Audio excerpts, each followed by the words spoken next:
Nove línguas, Desigualdade aí, diria o George. essa pauta da desigualdade aí que a gente tá falando dá um puta de um papo. E você citou o conto do Veríssimo. Tem ainda filmes que a gente poderia mencionar aqui. Eu acho que recentemente aí um sensacional foi o Parasita, que mostrou muito bem essa questão do choque e da diferença entre a chamada turba malta, né? O nosso saudoso Rogério, professor da Faculdade de História. A turba malta, a chusma, né? A patuleia e a ralé. e essa plutocracia, né? Essa elite, esse grupo que domina os espaços de poder e que tem verdadeira ojeriza ao pobre, né? Ele tem ojeriza ao pobre, né? Isso aparece muito bem nesse filme aí no Parasita, e na versão brasileira tem acho que outros 2 filmes que são maravilhosos. Um deles é o Som ao Redor, que trata dessa questão também, e o outro acho que é Recife Frio. É um filme que, tipo, Recife, a cidade de Recife, que é uma das mais desiguais do mundo, do planeta, ela tem uma mudança climática repentina e começa a fazer um frio do caramba lá. Tipo, sei lá, 5 graus, 0 graus. Começa a fazer um frio do caramba em Recife. E aí tem uma cena que é muito interessante, assim, pra mostrar o quanto os caras são canalha, né? Que é o filho do apartamento, porque os apartamentos lá são todos ventilados, né? Eles são feitos com um esquema de janela e não sei o quê, que bate o vento e refresca o apartamento, né, e tal. E aí o filho da família, né, o adolescentão lá, ele pega o quarto da empregada, o quartinho da empregada, porque é o único quarto que não tem janela na casa inteira, então lá ele não passa frio. E aí, tipo, a ironia do negócio, né? Pera aí, mas então quando tava calor, foda-se a empregada, né? Ela que morra assada no quarto. Sim, é isso? Sim. Cara, e aí, putz, cara, você tem a desigualdade, né? E quais são os danos que a gente pode colocar da desigualdade? Mas antes disso, existem meios, né? Pra galera tentar combater essa concentração de renda, né? Fuzilamento. Revolução. Dentro do capital, acho que você vai ter esses projetos, acho que de redistribuição de renda, né? Desconcentração, então, taxação de grandes fortunas. Tem, por exemplo, porque a tecnologia está desenvolvendo, né, cara? Então você começa também, vai cada vez mais o número de desemprego, a tendência é aumentar. Porque as coisas ficam cada vez mais mecanizadas, profissões cada vez ficam mais... vão desaparecendo, né, da sua funcionalidade. A questão robótica não custa muito menos para o dono da empresa. Então, por exemplo, existem propostas, né, da renda básica universal, por exemplo, que é uma tentativa, né, de reduzir parar, essa... né? Sim. Então, assim, você dá um salário para todo mundo, independente da condição das pessoas, todo mundo recebe um salário, né, mínimo para conseguir viver, assim. Mas será que isso não é um melhorismo semelhante à política do pão e circo na Roma Antiga? Porque, é lógico, eu não tô aqui contra a renda mínima. A ideia não é ser contra a renda mínima. É um projeto social-democrata, né?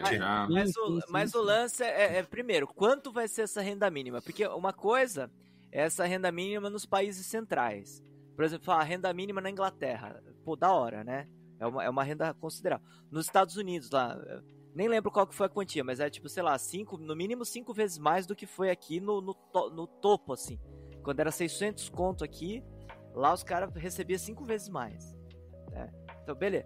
Agora, quanto que vai ser essa renda mínima nos países periféricos? Na periferia, aqui. Porque aqui no Brasil começou em 600, agora já tá em, sei lá, acho que tá em 250, é isso? Mas aí é que tem uma questão, a ideia da renda básica de cidadania, né? Que o Suplicy tem um livro bem massa sobre isso, né? Não é necessariamente esse auxílio emergencial, ele é parte de um projeto, né? Tipo, ele é um ponto dentro de um projeto maior. se a gente for pensar só na questão de tipo, putz, vai ser só essa renda fixa para as pessoas? Será que vai dar certo? Se pensar em algo pontual, não. Mas a ideia é que seja algo mais elaborado, faça parte de algo mais elaborado. Tipo Bolsa Família, por exemplo, né? O aluno, né? Tipo, por exemplo, nas escolas públicas que eu dou aula, o aluno tem que frequentar, tem que ter uma frequência na escola para ele continuar recebendo Bolsa Família. Tem todo algo mais complexo, né? A ideia da renda básica da cidadania, né? Ela é parte de algo mais complexo. O que a gente tem hoje é meramente um auxílio pontual ali, né? Tipo, que realmente, se não é um valor que dá garantias de sobrevivência, acaba não virando em nada. Mas a ideia também tem das empresas acabarem pagando indenizações por não usarem mão de obra, né? Humana, e essa grana se reverter nessa questão da renda básica, né? Então, tipo, você receberia esse salário mesmo, cara, independente se você é pobre ou não, todo mundo receberia, pobre assim, classe média ou não, né? Você receberia essa grana aí. Se não me engano, tipo, a Finlândia começou a fazer isso esse ano, né? A Finlândia ou a Islândia? Posso estar confundindo. Eu acho que é Islândia. Começou a distribuir dinheiro. Todo mundo recebe salário. Se eu não me engano, na Austrália tem isso. Assim.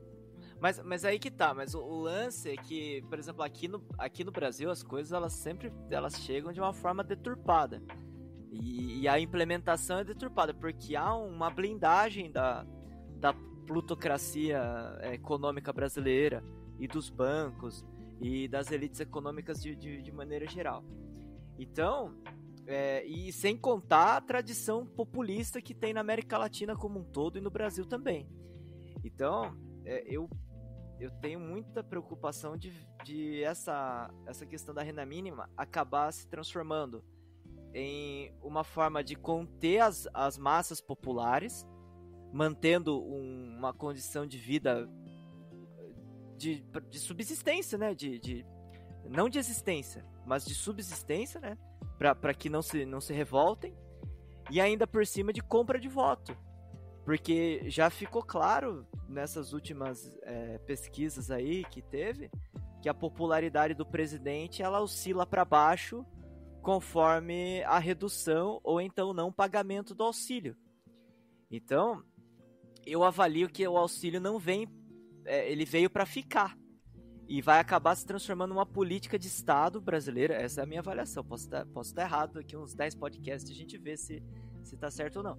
Mas se transformar numa política de Estado brasileira, né, de manutenção da miséria, né, só que de uma forma moralmente aceitável, compra de voto, controle das bases sociais e também para absorver o grande número de desempregados que vai ter. Então tem isso, e do outro lado tem aquele discurso do empreendedorismo que a gente já falou, né?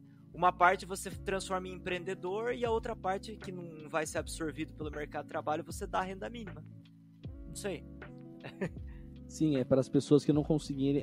a ideia da renda básica é que ela dê suporte para as pessoas que consigam se qualificar para os novos empregos que vão surgir, né? Então, por exemplo, vamos supor, a minha profissão a professor sucumbiu, não precisa mais de professor. O robozinho vai lá e fala, professor de história, né? O robozinho do Google vai lá e fala, lá no seu negócio, sei das quantas, aconteceu isso, né?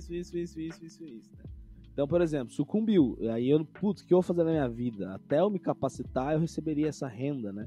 Para eu ir me adequando até conseguir se adequar nas futuras formas de trabalho que virão a surgir, né?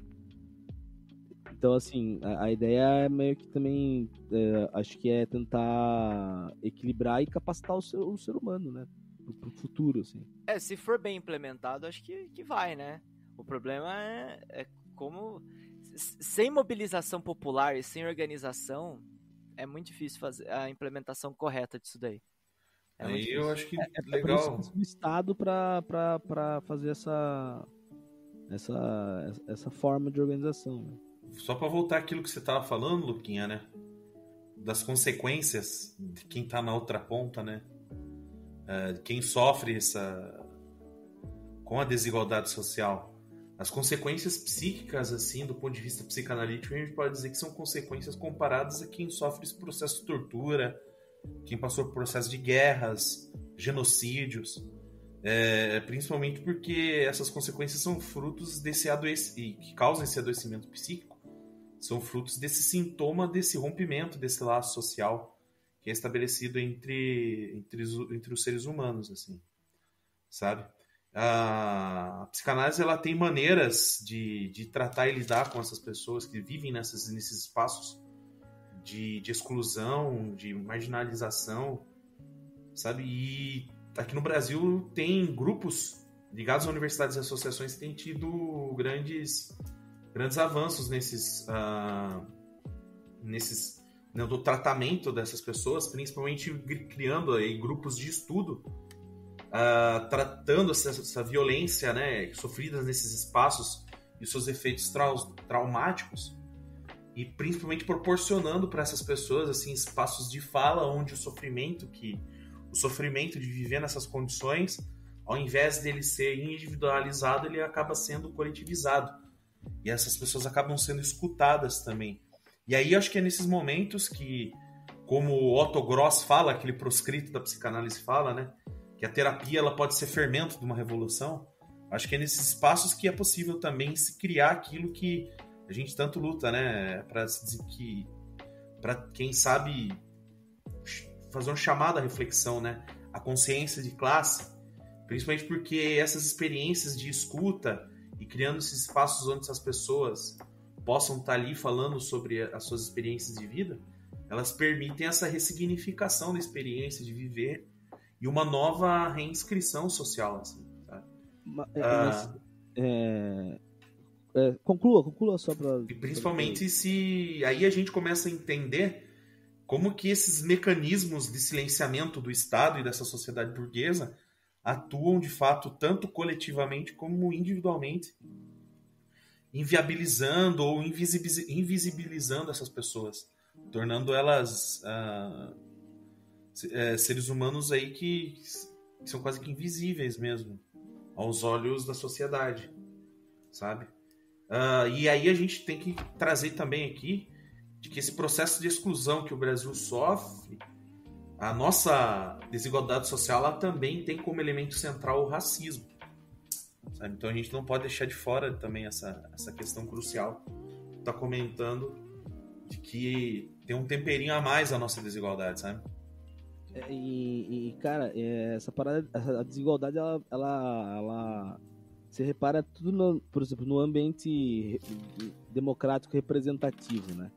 Que se parte da ideia que a democracia representativa que a gente vive, que você começa a ver que a democracia mesmo ela não existe, né? Porque olha o número de representações que a gente tem. Não tem ninguém, a gente tem poucas representações populares, de fato mesmo. Você tem, por exemplo, 300 cadeiras da Câmara dos Deputados da Câmara dos Deputados Federais, 300 é do agronegócio, cara. O agronegócio não emprega quase mais ninguém, porque é tudo robotizado hoje, né? E concentram terras um número muito pequeno de pessoas, né? Então, assim, esses caras representam quem? E ainda faz aquela propaganda cretina lá do Agro é Pop, o Agro é Tech. Exato. E os caras compõem... os caras compõem 300 cadeiras na Câmara, cara. Não dá. Os caras não geram emprego. Porque os caras só concentram terra. Esqueci o nome da senadora lá que representa. A Cátia Abreu. Cátia Abreu. Sim. Por isso que eu falo, quando a gente fala, lógico, né, a gente é pessoa tranquila, né, pessoa bacana. Mas quando fala em fuzilamento, né, lógico, não, é sério. Eu tô falando em passar a mão numa metranca. Quando a gente fala em fuzilamento, Só no dia da Revolução, né, tia? Quando chegar. Cara, porque tem certos indivíduos que é pouco ainda, sabe?